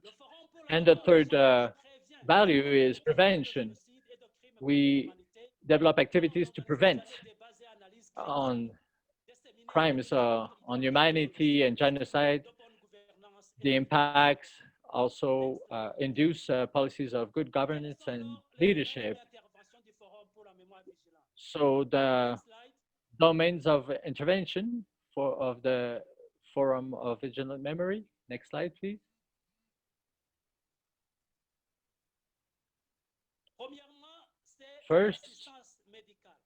First is medical assistance. We bring medical assistance to victims most vulnerable to the conflicts, like children and women who hasn't received official assistance by the authorities. And also, the second stream, we bring psychological assistance to victims in order to consider themselves as active survivors and not victims. A second stream is legal assistance to the victims of human rights violations according to our resources. And finally, the fourth stream is social assistance in partnership with other organizations and NGOs. We intervene in the social domain, offering basic assets to aged people and also families, to also children each time they go back to school. So some activities that we've already developed. We've developed strategy of education to peace for refugees in order to foster their leadership. We observe a lack of leadership and a lack of good governance in the face of illegal migrants. So we develop a strategy of education for peace. We also provide school support for the most vulnerable refugee children. We organize marriage seminars, quote unquote, for the refugee families. At the level of our organization, we believe that the strategy must start in the houses, in households, and certainly our intervention at this level is fundamental for our immediate territory, but also at the African level. We develop capacity building of members and also the collection of victims' testimonies. Who are our partners? Through the contribution of my members, the Religious Trust Base in Rwanda, the Flaming Chalice International, FCI, which is based in Canada, the Burundian Community of Texas, BCT, and Burundi Common Memories, Common Future. And what is the position? So we work in partnership with many organizations to develop our strategies and activities. What is the position of the Forum for Vigilant Memory in the face of acts of xenophobia in the Great Lakes region and in Africa? At the African level, our organization deplores the attacks against immigrants in some African countries. We deplore and condemn with its strongest energy African countries that still practice slavery. We call upon the Tanzanian authorities and also the HCR to protect refugees and guarantee their rights to live and security while they wait to come back to security context to go back to their country. We deplore also the situation in Congo because of the conflicts with local policies. We call upon every side of the conflict to treat with respect the memory of their situation. We also plea for a recognition of organizations that organize refugees and respond to their needs in the region of Great Lakes. We observe that that in our countries, the national authorities are not taking charge of the situation and of the migrants and refugees. The Forum of Vigilant, we plead for the legal recognition of a legal status of refugees.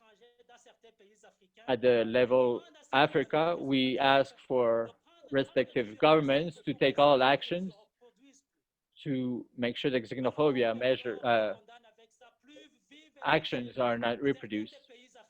We call also on specific African countries that still implement xenophobic and slavery policies. So what is our plea in global?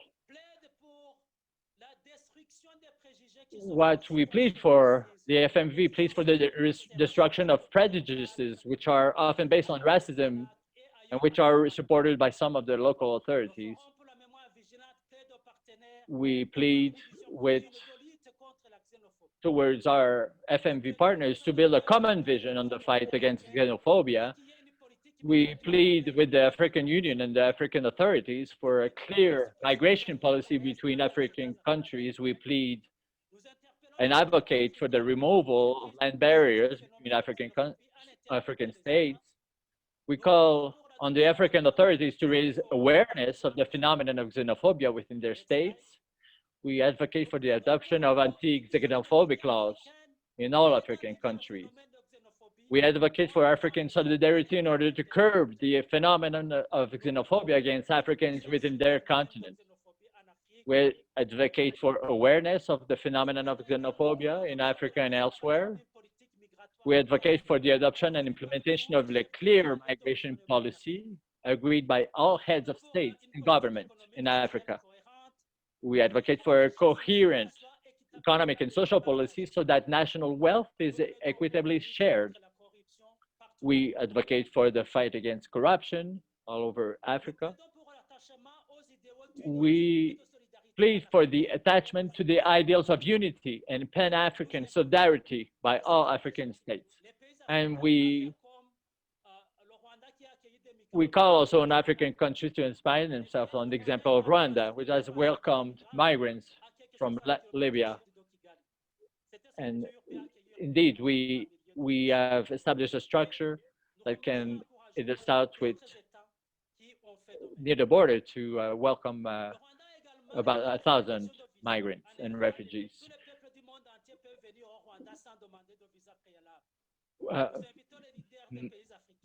All people can come to Rwanda without having to require a visa. So we are a welcoming country to all, African and globally. At the political level, we encourage and we're also happy to see the convergence of some African states in building common policies. We do believe that joint policy can reduce and curb the impact and the effects of xenophobia. So what are the ways in which we can collaborate and arrive to that stage of action?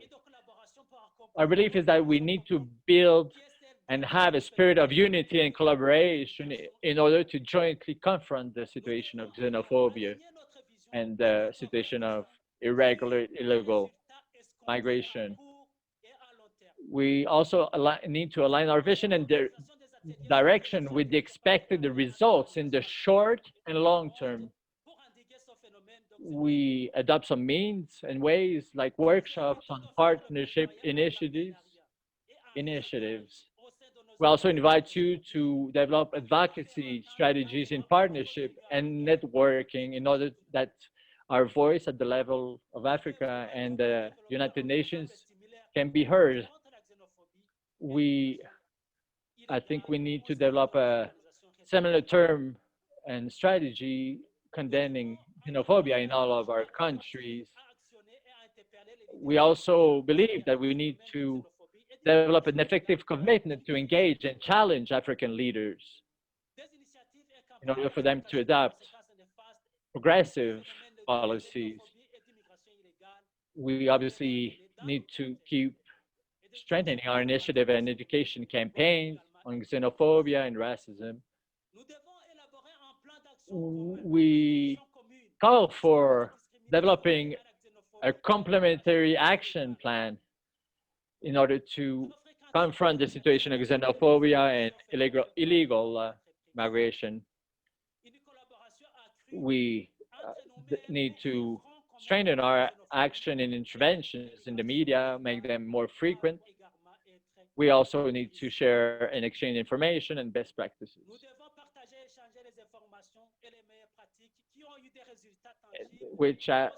And the best practice that has proved to be very efficient and try to give inspiration to among and between our organization, and also establish a permanent dialogue between our organization to identify the hotspots of xenophobia and illegal immigration in Africa. Really, we need to strengthen our intentional collaboration. Brothers and sisters, that's our invitation and what we call upon. Thank you very much for your attention. Thank you so much for your presentation, Godefroy. I think it discusses a lot, and I would like just to make this in summary. Then I will give floor to JJ to close the discussion. I'm in first place very humbled to say that you guys are doing actually great. From the the museum in Brazil, from the site of conscience in Brazil, coming back to Gambia and listening to our colleagues and friends from Guinea about the migration and how it affects people down there crossing into the Mediterranean, to the Libyan desert, and coming back to Burundi, talking about issues to do with xenophobia in Tanzania and other issues which affect refugees, including what you have heard from me and from the other colleague. Also, you've heard about issues to do with refugees, how they're being affected. All these are indicating to us that we have certain responsibility as organizations to bring a difference to these people, and more especially to those who are heavily affected. They're affected because of job issues, they're affected because of insecurities in their countries, they're affected because of economic collapse of their countries. And all these are indication that we as organization, we have to develop alternatives to support these people, introduce them to something different, something that is for the purpose of today and the purpose of tomorrow, something that will introduce them into an innovative culture of saying, I can do for myself rather than wait for somebody to do it for you. I know with African independence, a lot of dictatorships were introduced and the colonial narratives affecting every sector of the community. And at the end of the day, you find that the society is very disorganized. As Side of Conscience, we are here to reorganize the society. We are here to tell facts. We are here to tell history as they were. And thank you so much for making me your humble facilitator. Back to you, JJ. Thank you. Thank you so much, Amanya, for your stellar summary and for guiding the session. Thank you also to all our presenters. I am very heartened by the closing of Godefroy, and after hearing all your presentations, they are so important, so interesting, and they show just a little piece of the diversity and complexity of the problem we're dealing with. But it also shows that we are dealing as sites of conscience in Africa with many difficult themes. So from our last workshop, we heard about our members, how they are dealing with situations of conflict, of hate speech, and the situation of women. These are all they are connected in a way to even the theme of xenophobia and how we deal with these difficult topics that we work with every day as sites of conscience in Africa. So following on the call of Godefroy of a joint shared vision for our work, my question for you is, I was asking you to try to discuss briefly if you share experiences in your work about how you're dealing with migrants, and also the difficulties and what could make life easier.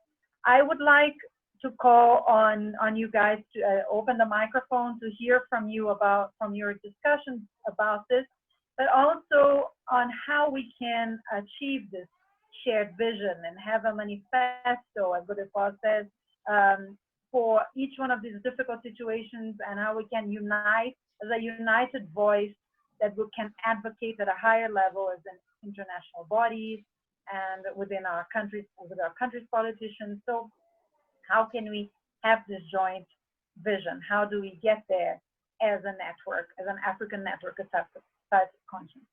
So I'm going to open the microphone for whoever wants to share thoughts or discussions you have had in the small groups. I know it's not enough time for a full discussion, but it's more to hear about your thoughts. And these are ideas we're collecting as we move towards our strategic session in December. So now I'm going to open the microphone for whoever wants to say something about their thoughts.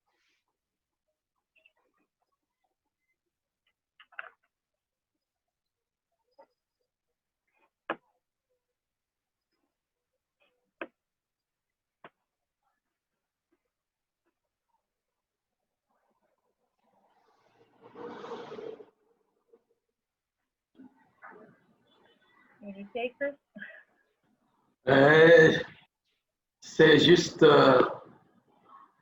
pour vous exprimer vraiment ma satisfaction. I would like to talk just to express my satisfaction of these exchanges of ideas that are very constructive, that I do believe that they will push us forwards.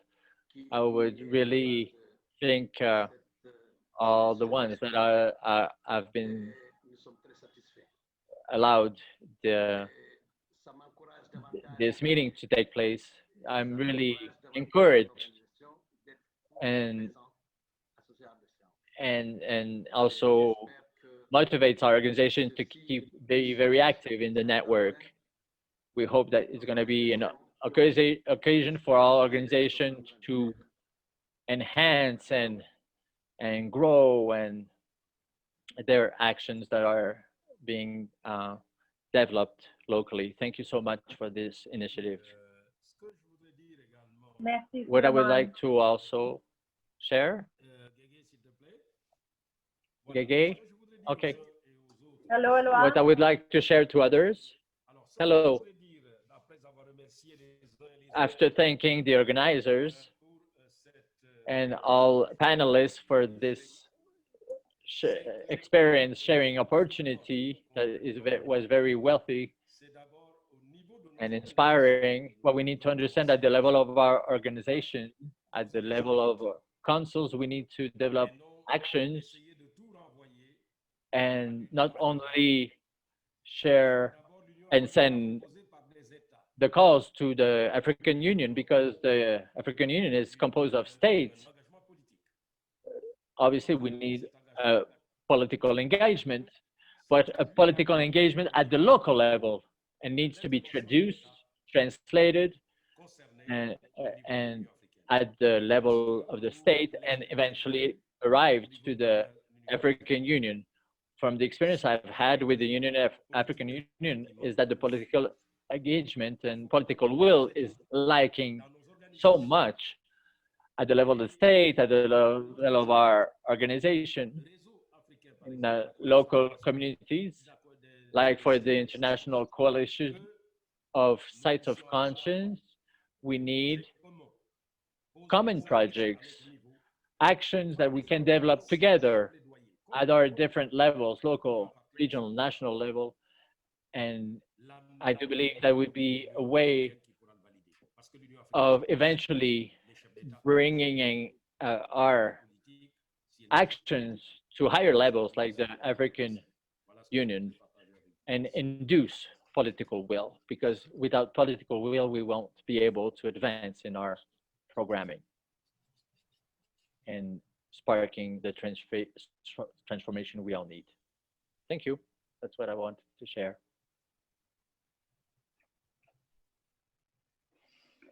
Thank you, Eloi. That's very true. And I think I will take your prompt to ask that all of us start thinking about what these common projects could be. Because we are going towards, we're building these sessions to get to our strategic planning in December, exactly to decide what kinds of projects we want to do for the next 2 years.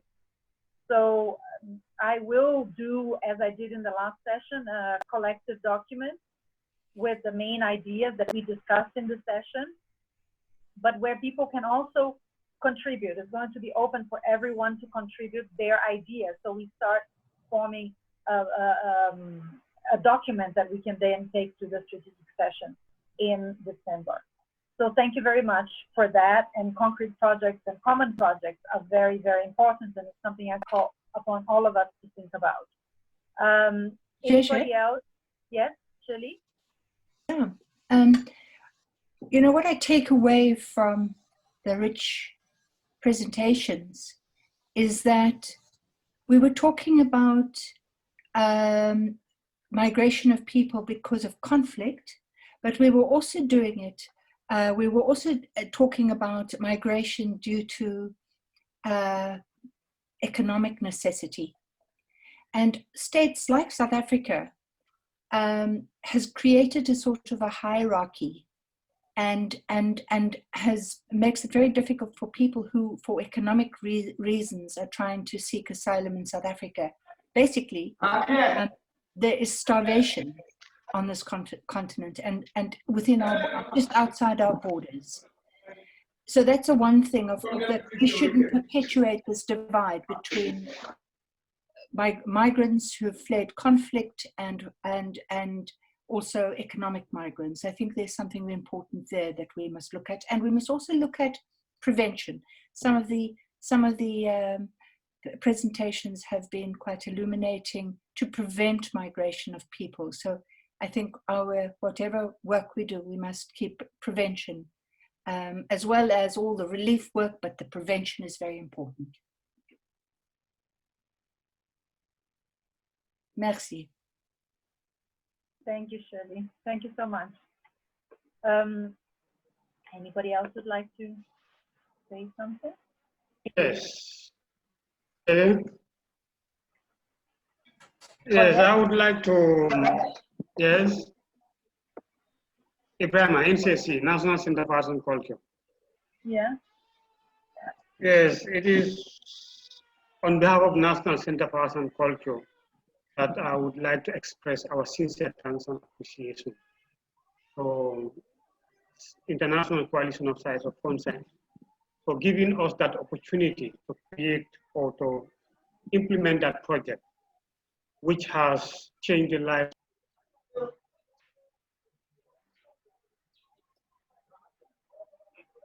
Ibrahim? Did we lose Ibrahim? It sounds like it. Yeah, I think we lost Ibrahim. It was a big thank you though. To Sykes. Yeah. Okay. Okay. Can I jump in there, JJ, while we still waiting for him to come? It's Lebo. Jump in. I think thank you so much for the presentations, and I think I agree with the contributions that have been made to say they were very enriching. And I think my takeaways, in addition to what has just been said, is the glaring need to begin to document. I mean, on top of collaborations and projects that can emanate from working together, I think there's a glaring need to have to begin to document all the work that we're doing and share the body of knowledge amongst us and build it. But also, and I think Shelley alluded to it, especially in the South African context, there needs to begin to be deliberate in terms of then addressing socio-economic, more specifically economic issues around the plight of migration, because it's a push factor and it plays a major role in terms of then driving people away from the poverty-stricken countries, but also in turn to begin to look at how we begin to build social cohesion to address those issues of integration, and messaging around this then begin to be important. I mean, I appreciate that we're sitting around here as an African network, but how is it that we consolidate our voice to begin to be able to speak to bodies such as the AU, to challenge policy? I mean, the Brazil example for me does it, to say how as a unity, we can begin to have a heavier voice that can begin to challenge these issues and be confident enough as a unit to speak to your AUs and other bodies. And I guess also it will speak to issues of those collaborations and how we pull in other resources to see them being implemented. Thank you.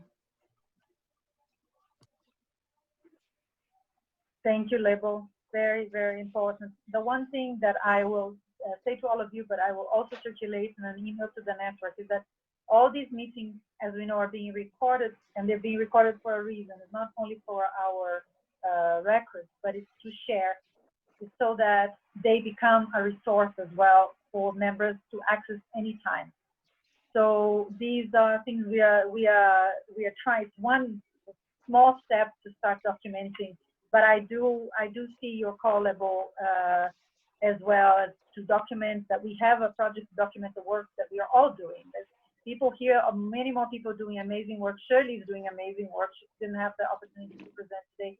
We have so much to learn from each other's experiences. So if we can document and share that as a network, that we have that as a resource, I think it would be very, very rich. So I'm putting this down as a concrete point. And also that we get to the manifesto of what is our shared voice. And this voice, this collective voice, that needs to speak louder. We will get there. We will have a chance to discuss that, not in the next session and the other one. But this is, I think, key to us achieving our cohesion as a network. So thank you for that. Anybody else?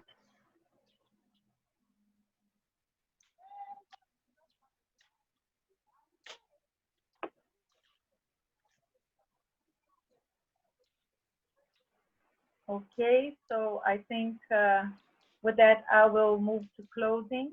Manya, would you like to say any final words? Yes, thank you, everyone. As I said before, this discussion has been very, very informative. And from time and again, if we continue doing this, I believe the network will even grow more stronger, because in information we become stronger. And I think we need to do more in actually sharing all our work and our experiences. The prevention of migration in Gambia was so informative. And I believe if we use this strategy also to counter issues to do with migration in other parts of Africa, we shall be able to conquer a lot. And looking at also what Shirley commented about the economic migration, that is something that we need to look at. Why are people migrating? Because of economic reasons, and what could best be done to make sure that this ends up. And these are all the things that from time and again, if we discuss, we shall be richly informed. Otherwise, I don't have much to say. Thank you for honoring me to facilitate this. Hope to see you next time. Thank you, Amanya. Just to pick on the issue of prevention that Shirley raised, and one thing that my heart is, again, happy to see is that we saw many examples of how memory is being used as a prevention tool, how heritage, history, and memory are being used. In the examples of prejudice and the examples of the Gambia and others. So I think we have a lot of inspiration from Museu da Migração, also using memory and the sites and memory and heritage. So we have lots to think about, but thank you so much for this rich session. Thank you for coming, stay with us throughout the session. Please keep coming to the next session because we have a lot to discuss. And I'll see you in the next one, but I'll be in contact soon with more information and consolidated information and a document for us to build together. So thank you, everyone, and have a great weekend. And thank you again. Thank you, bye. Thank you so Bye, everyone, bye.